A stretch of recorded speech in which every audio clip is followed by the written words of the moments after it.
All right, council, any other questions of any of the staff members right now? Okay, well, I'm sure we'll have some later. Let's then start into the public comments. John Kistler?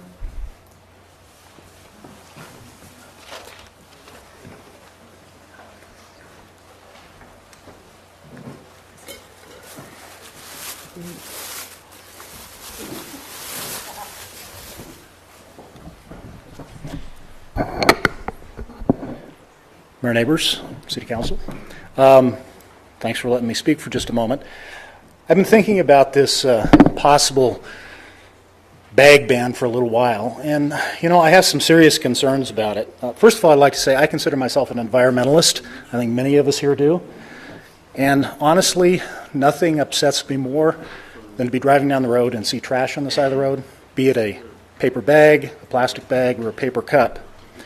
But I believe that this possible ban fails to take into consideration some real facts, and I'll just mention two of them.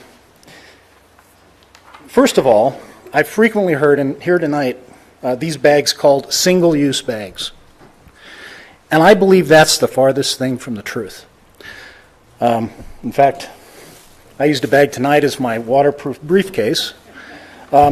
And I use bags all the time. And I would say the majority of people here tonight have a drawer or a cabinet or a box where they have plastic grocery bags saved for future use. Now, I use mine to pick up dog waste, cat waste.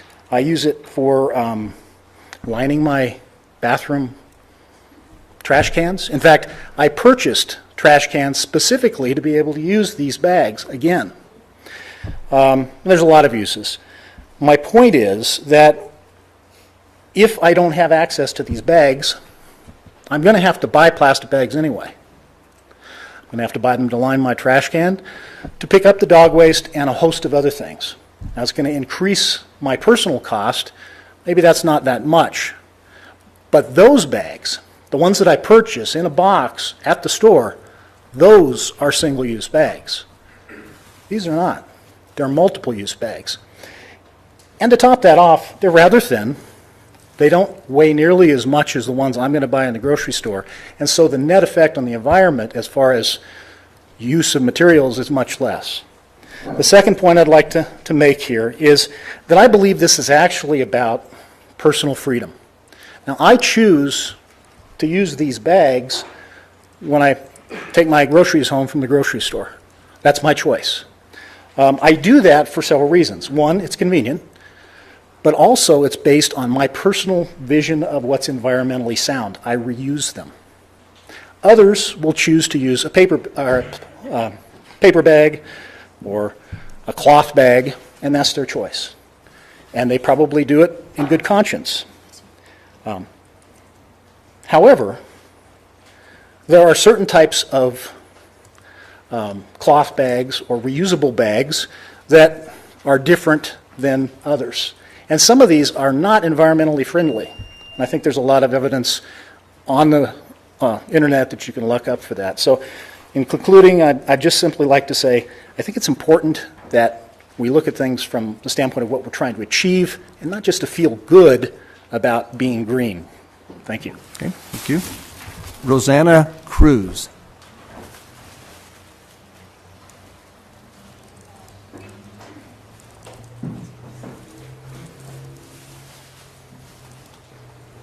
Rosanna Cruz? I thought that was her. Naima Schuler? Naima Schuler?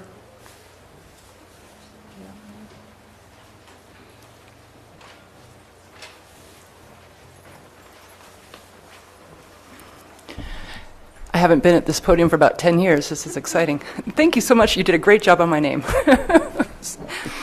My name's Naima Schuler. And I'm a board member of Friends of Flagstaff's Future. And tonight, I'm going to speak to the idea of not going with a ban, but instead just recycling plastic bags. While recycling can and should be part of the solution, it cannot be by any means the focus of it. The major issues are that participation in plastic bag recycling is very low, not cost effective, and completely ignores the goal of reducing resource use. Plastic bag recycling rates are low around the country, where they are estimated at less than 5% of all plastic bags. Sorry, I did a little editing right before I came up here. If in Flagstaff, plastic bag recycling is collected at grocery stores, sent to Phoenix, and from there to Nevada, where they are not actually recycled but downcycled, meaning they get turned into a product that cannot be recycled anymore and not created into new bags. Newly repurposed plastic items will someday be disposed of in a landfill. Flagstaff is already participating with a voluntary recycling program, and it hasn't been very successful. Even the city's voluntary glass recycling is only utilized by 900 households. Plastic bags create major problems at recycling facilities and jam the machinery and contaminate and materials, lowering their quality and value. Far West Fibers out of Portland, Oregon, says that plastic bags are a plague in the recycling business. They get stuck in their machinery, requiring 4 to 6 person crew to stop the machines. Takes a half an hour each time, to the tune of $60,000 a month. It is estimated that to upgrade our own recycling facility to be able to recycle bags would cost $1.5 million. I want to urge council to do something that's proven to be effective, to ban or place a fee, with recycling being part of the ordinance but not the focus of it. Thank you. Okay, thank you. I understand Rosanna Cruz is here after all.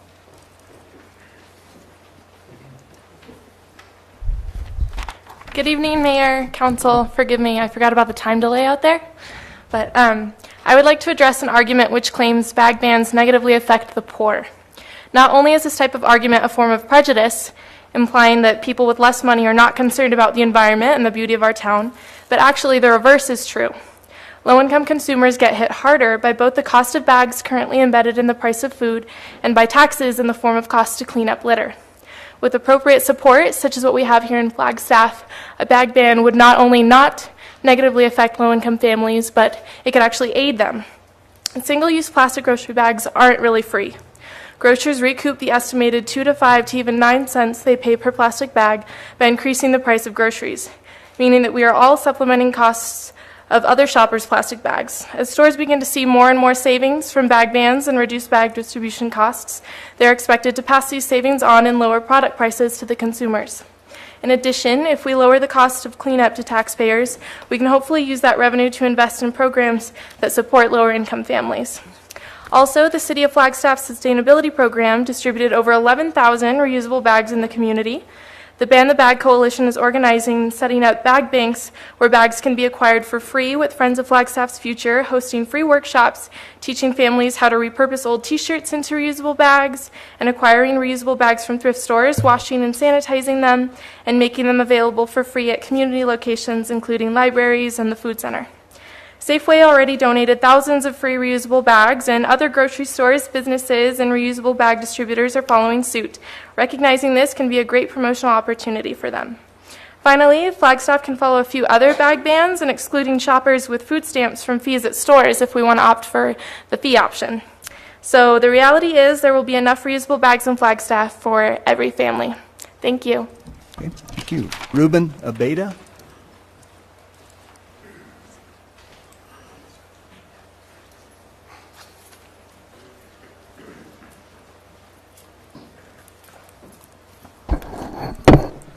My name is Ruben Abeda, and thank you, Mayor, neighbors, and City Council for allowing me to come up here. I'm actually speaking on behalf of myself and employees that actually work for me. I am not a business owner. I'm a business manager of a property here in town, a hotel. In fact, our company actually owns a number of hotels in Arizona and probably employ up to 400 people in the state of Arizona and about 100 employees here in Flagstaff. The reason why I'm up here, my business really isn't going to be impacted by this whatsoever. But my employees will.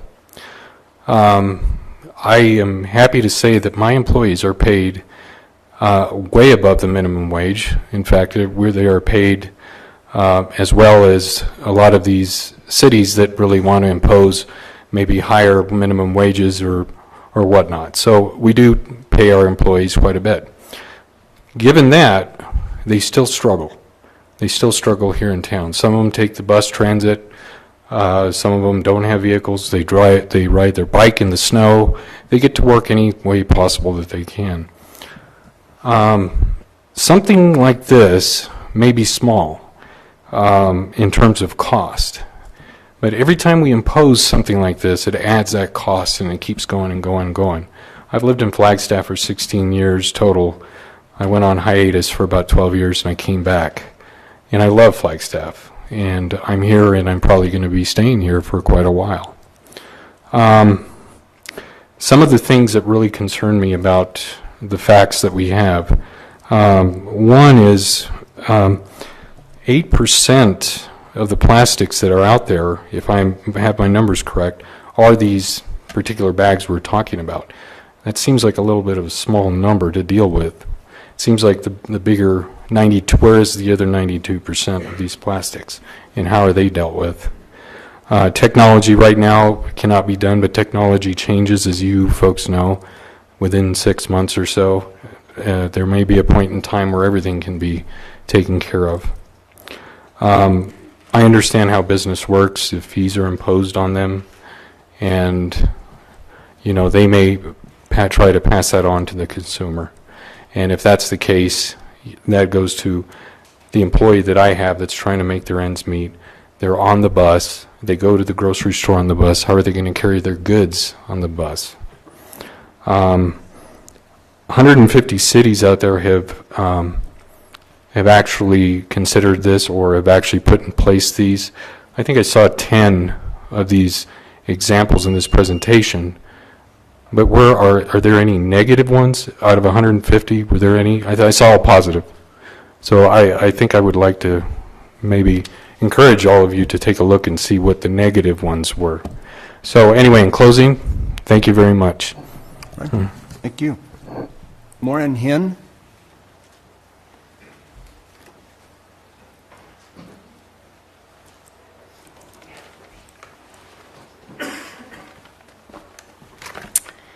Good evening, Mayor, Council. Welcome, Jeff. My name is Moan Hen, and I'm here to speak on behalf of Friends of Flagstaff's Future. I would like to start by thanking the Sustainability Commission and the Sustainability Program staff for their amazing work and really well thought through presentation on this issue.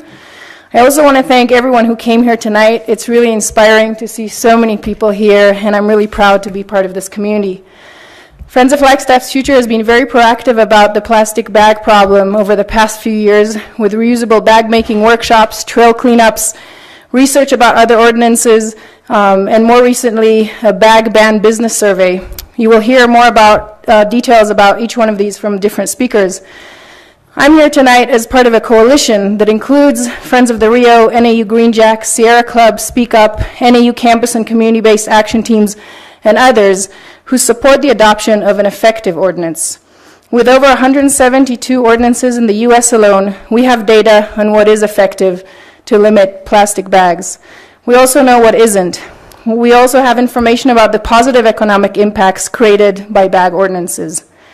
We would like to see an ordinance that includes a direct ban, as suggested by the Commission, a fee, or some combination of the two on all single-use bags given at point of sale, along with a continued emphasis on recycling and public education. We'd also like this ordinance to address paper bags. This is the first public discussion about this issue, and we feel this really allows us to come together in a community, and we're hopeful that we will be able to find something that we can all agree on. This ordinance can include many things, as we've heard, but one thing is certain: to really reduce the amount of bags given to each consumer, the wasteful single-use culture, bags in our landfill, in our trees, and in our waterways, we need to take action, and we're excited to have the opportunity to start today. Thank you. Ms. Hinn, let me ask you, because you mentioned we'd like to see an ordinance that addressed paper bags. In what way?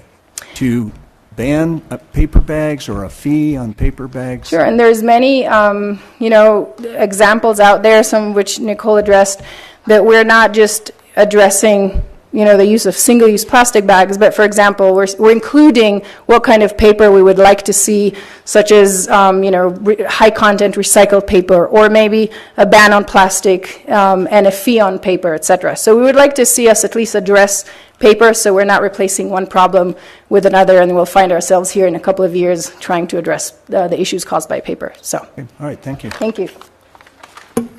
Eli Cohen.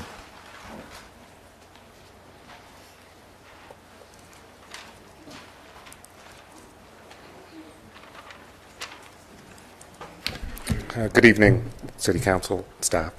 My name is Eli Cohen, and I'm a board member of Friends of Flagstaff Future and an active member of Flagstaff Speak Up. Single-use plastic bags originated in the late 1960s, a time when many practices we now ban were still prevalent. Spraying DDT,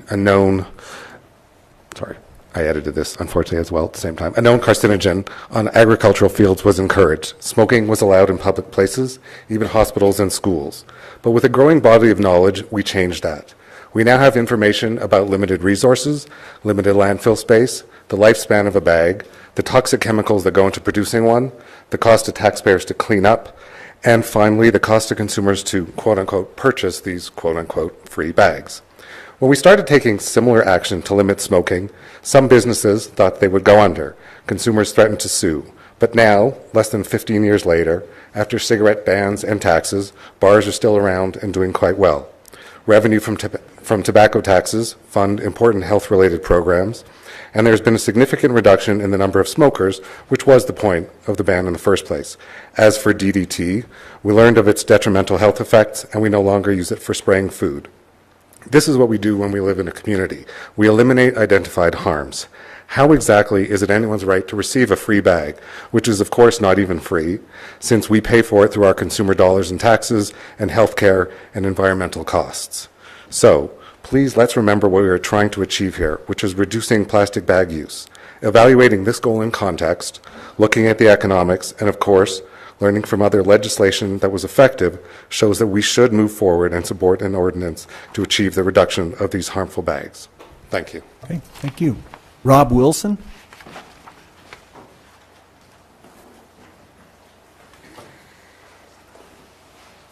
Are props allowed? Sure. Good evening, Council, Mayor, and welcome, new interim city manager. Thank you for your time this evening. I'm going to speak quickly because I have a lot to say in 3 minutes to do it. I believe in the people of Flagstaff, and as evidenced by all the people that have shown up today, I think there's good reason to believe that the people of Flagstaff are good people and will do the right thing when they're educated properly. And let's first be honest about the fact that these are not single-use plastic bags, and continuing to call them that really is disingenuous. Everyone here, if there's one thing that we have in common, have used a plastic bag for something than what it was originally intended for sometime in the past. Up until now, the Sustainability Commission and F-Cube, to their credit, have both tried education programs, and we fully support that effort to encourage the use of additional of the reusable plastic bags. Tens of thousands of reusable bags have been distributed throughout the community over the last several years, yet those efforts have failed to achieve the desired results of reducing the use of plastic and paper bags here in Flagstaff. We're still using, according to the numbers that we've seen tonight, 10 million bags here in Flagstaff, and those only make up half of the thin film plastics that actually end up in the landfill. The folks that would like to see a ban here suggest that everything that can be done short of a ban has been done. And so therefore, the only thing left to do now at this point would be to ban plastic bags. That's why I brought my prop here tonight. Out in the lobby of the City Hall, there is a recycle container that specifically prohibits the use of plastic or the plastic bags from it. I'm going to donate this one right here so that we can hopefully collect some plastic in it. I've already made the first contribution. One of the things that we have found since this issue came up is that many folks here in Flagstaff, number one, don't know that plastic bags are recyclable, or that they believe they are recyclable and are actually putting them in their recycle containers right now, unfettered. So they just go in there along with everything else, and that's where we're seeing the problem at Norton. We want to know let's see. So what should we do? Just as Flagstaff has set a standard for dark skies and for limited water use, I think we should once again set the standard. We can solve this problem plus earn revenue for the city. We need to institute a citywide recycling program similar to the successful programs that are existing today in Austin and San Antonio, combined with an effective education program. Recycling not just bags, but all plastic films, including bubble wrap, pallet wraps, all those other things, is the right answer. Citizens are trying to do that now. Lots of that stuff ends up in the recycle facility, as we heard today. I stopped yesterday, and half the plastic bin was things that are recyclable in thin film, but are currently not accepted. So the result would be a win-win-win. We solve the litter problem because we recycle. We solve the problem with thin film plastics going into the waste stream, and we also generate a profit for the city by selling that material back to Norton. Or, excuse me, not back to Norton, to sell that material. 5 seconds? Yes. And I have a question for you. Okay. I would like to ask that you direct staff to institute a citywide recycling and education program for all thin film plastics, not just plastic bags, and only consider a ban after that effort has been fully investigated and has demonstrated that it won't achieve the desired results. You either believe in the people of Flagstaff and that they'll do the right thing when properly educated, or you don't. Thank you. All right. Do you think there is a market I know there's for a market. thin film plastic? Yes, sir. Okay. Ms. Barrett? No, I was going to ask you who we're going to sell the bags to. Trex. Ms. Evans? I'd like to know how you think we should fund the project that you're suggesting. We have some other folks that have done a little more research into that, but there are a number of different things that would have to be funded. The education program that sustainability has already talked about has always focused only on encouraging the use of reusable bags. They've never really focused on recycling because it's been a voluntary effort with very limited drop-off locations, which is why we need more of these. Grants are available to purchase the hardware necessary to bale the material. Trex has offered to send an empty semi-trailer here so we can store it in that trailer once it's been baled. The other costs associated with some plant revisions, Trex pays, I forget what it was, 20 to 40 cents a pound, I think, for plastic. More details to follow. I'm not the guy with those answers. So just to make sure that I'm clear, though, on what you did answer. So we heard it would cost approximately $1.5 million to upgrade our facility, and we also then are hearing about a brand new, or not a brand new, an expanded outreach effort in the community to assist with this. And so far, we're talking about possible grants and maybe some type of revenue coming from the bags once we get everything we need to recycle them. But you don't really have a solid answer on how to fund it. Because I'm not the answer guy on that particular topic. I can tell you that in addition to providing the trailer, Trex will even provide the baler free of charge, and then as they collect plastic, deduct the cost of that until it's paid for, at which point then revenue begins to return to the city. Thank you. Mr. Orbit? A couple follow-up questions, and thanks for donating the bin there. Hope we can find a place to bring those bags to. Obviously, I'm assuming you spoke to Trex. Right. So just to reiterate, they said they would send a unit to store it and a baler and allowed. Did they indicate anything as far as how much money comes into city? Is there other cities that do this? Yes. Yes, and in fact, Trex is so anxious to get this material. The reason they're so anxious to get this material is because currently they're having to import this recycled plastic from Europe. They send containers full on ships across the ocean to Trex so that they can make this material that eventually will be decks and that type of material, so we don't have to cut down trees to make it. One more question, and thank you. You mentioned Austin and San Antonio. Mm-hmm. What are they doing? They have in-place working full-up recycling programs where they treat the material the same way that we do all the other recyclables here in Flagstaff. Did you do any research as far as how to get, because you heard earlier about the problem with the sorting equipment and the jamming? The plastic has to come off first. Right now, what we heard was the plastic goes through twice. Of course it's going to come up the works. It needs to come off the very first, the first picker needs to grab, and it's really as simple as what you probably already do at home anyway. You take one bag and you stuff it full of other bags. Well, then you tie it shut and put it in your recycle bin. And the first thing that comes off that conveyor is that bag full of bags. All right. Thank you. Any other questions? All right, thank you. I'll leave this And, here in case anyone else has any plastic. Let's take a 10-minute break and come back and hear more.